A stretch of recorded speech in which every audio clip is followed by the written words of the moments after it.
Hello everyone, welcome back to the Daily Wrap. Well, we promised you more Reece Hodge updates when they came to hand. We got some last night. Beth, Reece Hodge judiciary update, what is it? Yep, Wednesday, 3 p.m. Japan time, 4 p.m. in Australia. That's when his hearing is in Tokyo. So everyone will be staying up late on Wednesday night to find out whether he'll be cleared to face Wales. Yeah, knowing these things, it'll come through at about 3 in the morning. But Reece Hodge, they're obviously looking to challenge the citation, really. You have to have met a red card threshold, and the Wallabies believe that that incident didn't meet the red card threshold. I think they're also having a look around at other incidents in the World Cup and sort of pointing out, hey, this one didn't get cited. So it's that usual judiciary process. It's a bit of a toss of the coin at the end of the day. But the World Cup rolls on.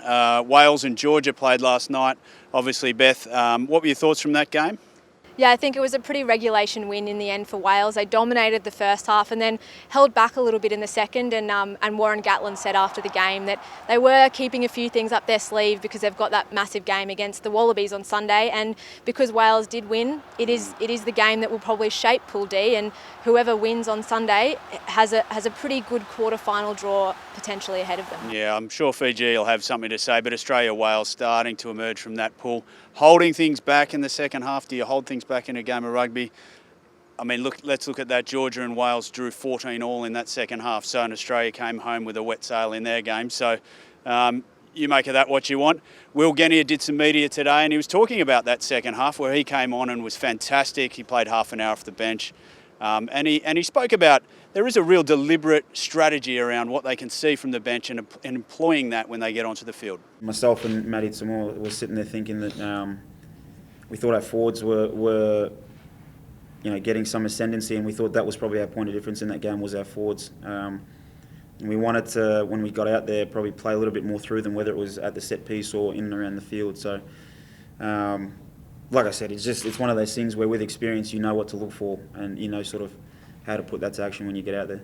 So the bench is starting to be a really big part of rugby, isn't it, Beth? I know that we've been talking about finishers since the last World Cup, haven't we? But there's now these really defined roles about what guys do in a game and coming on to win the game from the bench. Yeah, absolutely. You mentioned Will Genia. He and Nick White are going to be tag teaming a lot this tournament, but also Matt Tamua, Dane Haylett-Petty, and even the forwards, Sekope Kepu coming off the bench. That experience was really what changed the game, and it's going to be critical going forward in the tournament, having those guys come off the bench as well. Yeah, you really see there's a strategy behind it. All three front rows come on at the same time, so they're looking for maximum impact. You mentioned Christian Leali'ifano. Goal kicking's become a bit of a topic of debate. Christian spoke again today. He revealed why he gave up the goal kicking. What happened on the weekend, Beth?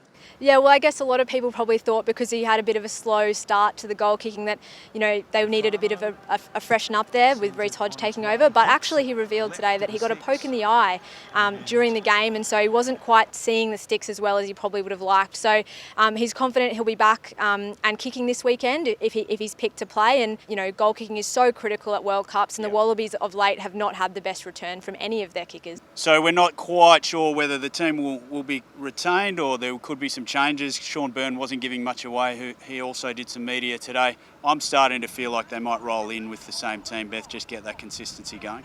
Yeah, I think that's probably the way it's probably going to go. They got a lot of results, as you said, out of the bench and out of the starters, and a lot of those guys in their first game in a World Cup last weekend will be better for that experience and will hopefully be more match hardened this weekend. Wallabies' attention is taken up, I guess, in part with the Reece Hodge case, and that's all going to unfold tomorrow. Training this afternoon for them. They'll get onto the park and work out a few more cobwebs. But we'll be back tomorrow with more Daily Wrap, and hopefully we'll have an answer for you about the Reece Hodge case.